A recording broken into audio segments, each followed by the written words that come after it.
Hello Cancer, Sun, Moon, Rising, Venus Signs. Kamusta po kayo? Sana kayo nasa mabuti kayong kalagayan. Welcome back po sa Star Tarot.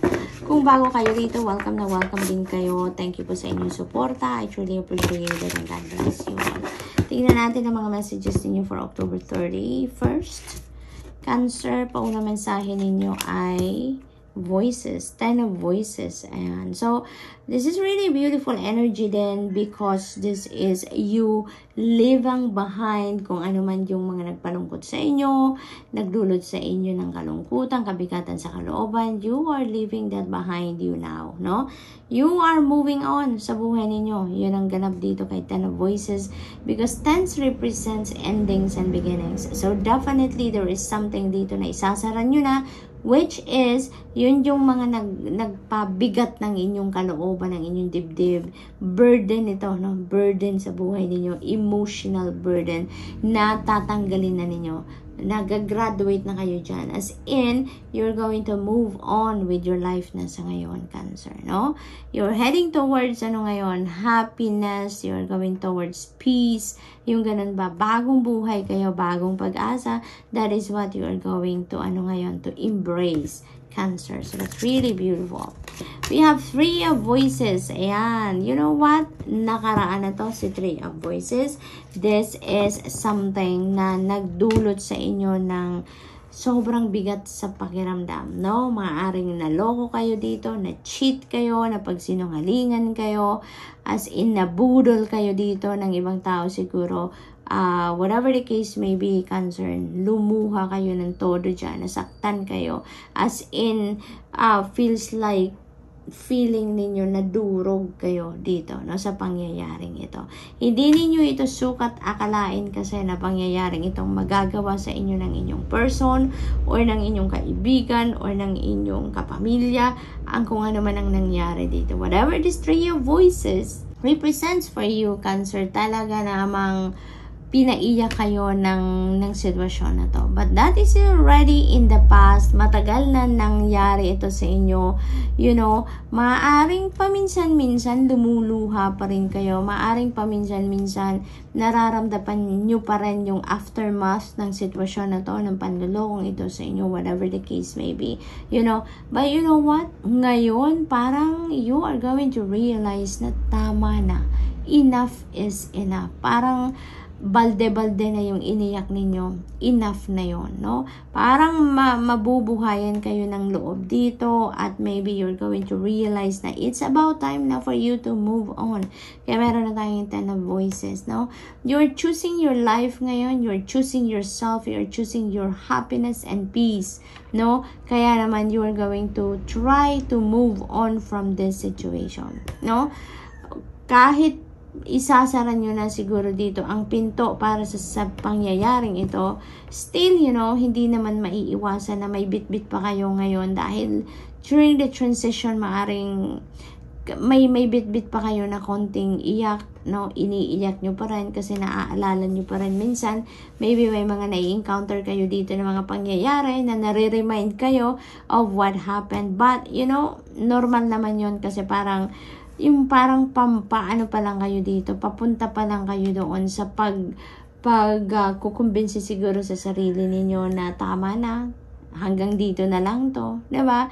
Yung gano'n. But eventually, you know, you are going to clean up talaga, as in totally mabubura na din yan sa isip ninyo, sa damdamin ninyo, kung ano man ang nangyari dito sa 3 of voices, no? So what else for Cancer? We have Ace of Voices. This is new beginning. Napakaganda. So, it feels like to me that you are really going to be divinely guided dito. There are going to be ideas, information, insights, inspiration na maaring matanggap kayo para talaga yun ang magbukas ng inyong mga mata, ng inyong damdamin dito to let go of this situation. Kung ano man ang dinulot na bigat dito sa inyong dibdib, it feels like to me na magkakaroon kayo ng enlightenment talaga ngayon. Magkakaroon kayo dito ng mga inspiration from the divine na it's about time na for you to let this go, no? It's about time na para talikuran nyo na kung ano man ang lungkot na to, kung ano man ang bigat sa loob na nangyaring ito sa inyo, and move on. Because the Ace of Voices is opening up a new path for you dito, Cancer, for you to tread, no? Bagong buhay, bagong pag-asa, bagong sitwasyon dito that is going to inspire you more, to allow you to embrace life as it is sa ngayon, na mas masaya kayo, mas magiging maganda na ngayon ang inyong sitwasyon, no?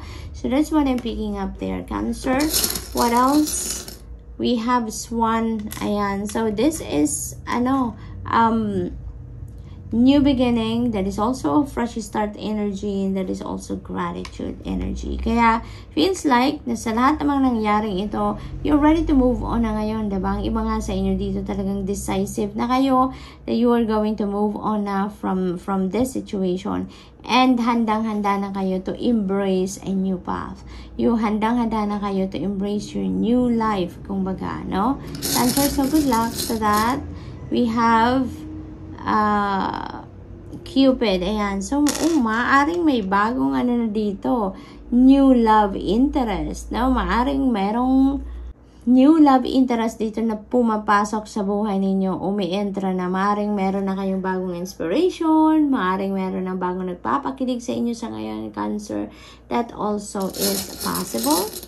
We have Butterfly. This is a massive transformation dahil napakalaki niya, Cancer. So, na meron na pipintong malaking pagbabago dito sa buhay ninyo. So, that could be unang-una sa inyong mga nararamdaman, sa inyong relationships, no? Sa pamilya, maaring ganun ang sitwasyon dito. But whatever the case may be, good luck sa inyo, Cancer. Okay? So that's all I have for you for today. I hope nakatulong ang mga mensaheng ito in some way. Thank you for watching. Love and light. Namaste. Hello, Scorpio, Sun, Moon, Rising, and Venus signs. Kamusta po kayo? Sana po nasa mabuti kayong kalagayan. Welcome back po sa Star Tarot. Kung bago kayo dito, welcome na welcome din kayo. Thank you po sa inyong support. I truly appreciate it and God bless you all. Tignan natin ang mga messages ninyo for October 31st. Unahin muna natin ang trinkets. We have the tortoise. Ayan. So, this is, ang approach ninyo dito is slowly but surely, no? You are not in a rush dito, Scorpio. Parang naging sigurista kayo dito. You are moving cautiously. So, kung ano man ang gagawin ninyo, no? Maganda ito kasi parang pinagpaplanuhan ninyo. Every step of the way, parang you're very, very careful sa gagawin ninyo.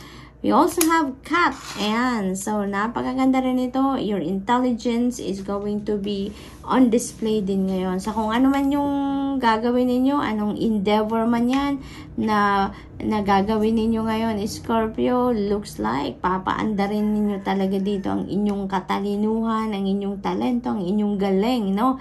Sa pag-navigate ng iyong situation sa ngayon. So, that's really beautiful. Maaari din naman dito na meron pa rin kayong research na ginagawa, yung mga ganun, because you're still curious about something. Gusto ninyong, may mga bagay dito na gusto pa ninyong malaman, and maybe as you go along this journey, parang you are learning on the way, no? Na maaaring kaya kayo nagdadahan-dahan, hindi kayo nagmamadali, it's because you are learning something new as you go, no? So, maaaring ganun. And maybe, dahil matalino kayo, ginagamit niyo yung mga learnings niyo na napipick up niyo along the way para sa pag-navigate niyo na kung ano man ang sitwasyon na ito, no? So, we have letter Y. Ayan. So, maybe this is your initial Scorpio, or maaring initial ito ng person that you're going to be dealing with around this time. We have the Hermit energy. Ayan. So, ang iba sa inyo talaga dito may gustong alamin, may gustong matutunan, no? Maaring, maaring mga bagay yan na tinatanong ninyo sa Panginoon, may tinatanong kayo sa sarili ninyo, maaring ganon. And you're wanting to get whatever that is na gusto ninyong matutunan. No, yung curiosity level ninyo dito is very high.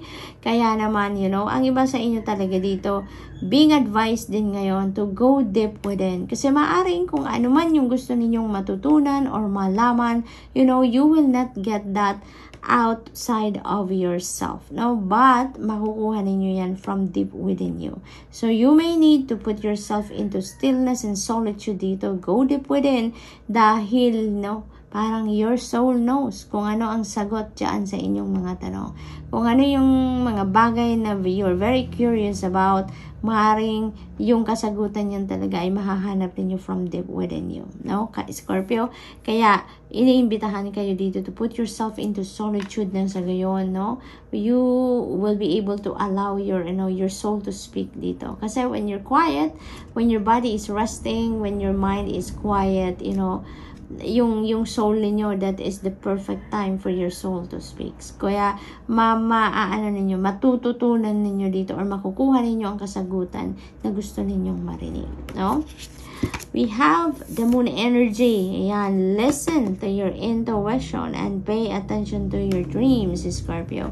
Kasi maaaring yung mga bagay din, yung mga sagot sa inyong mga katanungan will be found through your dreams then, or maybe nandiyan sa inyong intuition talaga, no? So maybe may mga dasal din kayo na humihingi kayo ng divine guidance from the divine or the rest of your spirit team, and you are being sent information, no, na makakagabay talaga sa inyo through intuitive messages and intuitive nudges, and also through your dreams. Kaya napaka-importante din for some of you, Scorpio, to pay attention to the elements of your dreams, no? I-decode din nyo yan. Marami ng online, dito, blogs and articles, no, na mababasa kayo na nag-i-explain ng mga ibig sabihin ng mga panaginip natin. Kaya, kung meron kayong mga panaginip lately, write them down at i-google ninyo ang ibig sabihin ng mga elements na yan. So what else for Scorpio? We have 9 of materials. Napakagandang message nito, no? This is the time of of financial comfort. Financial comfort. Panahon na din para makuha ninyo or ma-enjoy ninyo, ma-savor ninyo ang inyong return of investment, no? Feels like panahon na ito, Scorpio, na makukuha din ninyo ang return of investment ninyo. Kung anong pinagsikapan ninyo, pinagtrabahuan ninyo, maybe this is it. This could be return of investment, this could be bonus, this could be promotion din, no? That could be that as well, pay raise, no? Yung financial gain, meron kayong financial gain dito, in other words. And you deserve to celebrate that. You deserve to enjoy that, no? Kaya i-embrace nyo yan, no? Embrace nyo yung pagkakataon na yan na meron kayo sa ngayon. So, good luck to that, Scorpio. And that's all I have for you for today. I hope nakatulong ang mga mensaheng ito in some way. Thank you for watching. Love and light. Namaste. Hello Pisces, Sun, Moon, Rising, and Venus signs. Kamusta po kayo? Sana po'y nasa mabuti kayong kalagayan. Welcome back po sa Star Tarot. And kung bago kayo dito, welcome din kayo. Thank you po sa inyong support. I truly appreciate it and God bless you all. Tignan natin ang mga messages ninyo for October 31st. Tignan muna natin yung trinkets ninyo. So we have Eiffel Tower. Maaring ang iba sa inyo dito is traveling papuntang Paris, France. Maaring ganon. Maari din ang iba sa inyo papuntang other European countries, no? Maaring yung travel na to is pasyal, or maaring yung travel na to is work-related. Maaring may nakuha kayong job opportunity sa Europe, no? For some of you Pisces. Maari din naman na this is your dream, no? Maaring dream ninyo na makarating dito sa Eiffel Tower, mabisita ito. Maari din na dream ninyong mag-tour, no? Around Europe. Maaring ganun din ang ganap dito for some of you Pisces. Maari din naman na this is international travel, not necessarily na papuntang European countries. Maari talaga din na may biyahe ang iba sa inyo dito, no? Other countries naman, no? Maaring ganyan. What else? We have letter J, Pisces. Maaring this is your initial, or maaring initial yan ng mga taong you're going to be dealing with around this time. Okay? We have the barrel. Ayan, napakaganda. Napakaganda. There is transformation dito na maaring mag-unfold sa buhay ninyo, because kumbaga ang ninyo ngayon, ang peg ninyo ngayon, Pisces, in with the new, out with the old. No, maaring ganon ang ganap ng iba sa inyo dito, Pisces. So, let's see what else. We have the High Priestess. Ayan. So, this is an invitation for you to to follow, to tune in, and trust what your intuition is telling you, Pisces, no? So this is an invitation for you, Pisces, no, to listen and follow and trust what your intuition is telling you dito, because this is divine guidance coming in, no? Meron downloads ditong parating sa inyo to guide you on how you're going to navigate your situation right now, no? Lalong-lalo dito siguro sa transition na mangyayari, no? May mga pagbabago kayong gagawin sa buhay ninyo, may mga ideas kayo dito that you want to roll out ngayon. So, divinely guided kayo, no? Kaya napaka-importanteng buksan ninyo ang inyong sarili, no? Dito sa mga intuitive messages and nudges na pinapadala sa inyo ng Divine Universe. So that, you know, ma-ensure ng Divine Universe na you will be on the right track, no? Kaya napakahalaga din na gawin ninyo yung part ninyo dito sa equation na to, na pakinggan ninyo at sundin ninyo kung ano yung gabay din sa inyo, no? Para sa ikakatagumpay ng kung ano man ang inyong mga balak gawin, no? So we also have the devil energy. Ayan, Pisces, this is Capricorn person siguro. Maaring si letter J is a Capricorn person, no? Maaring that is the person that you're going to be dealing with around this time.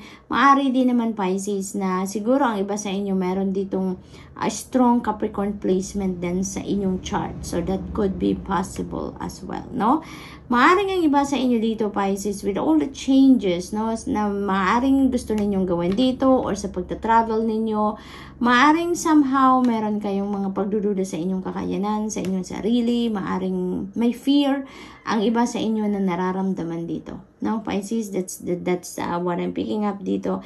And this devil energy is, is telling you na kung gugustuhin nyo lang na matunaw, ma-dissolve na ang mga takot na yan, pag-aalinlangan ninyo, kayang-kaya ninyong gawin yan. So, make sure that you listen, no? Make sure that you listen to the guidance ng Panginoon sa inyo dito, Pisces, nang sa gayon, ano?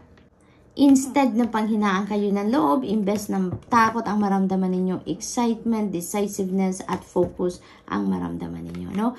All the positivity lang ang mararamdaman ninyo dito, and all positive things and situations, maaring yun din talaga ang mangyari, no? Kapag dinisolve na ninyo ito sa sarili ninyo ng mga pag-aalinlangan ninyo, takot na nararamdaman ninyo, okay? And always remember, Pisces, na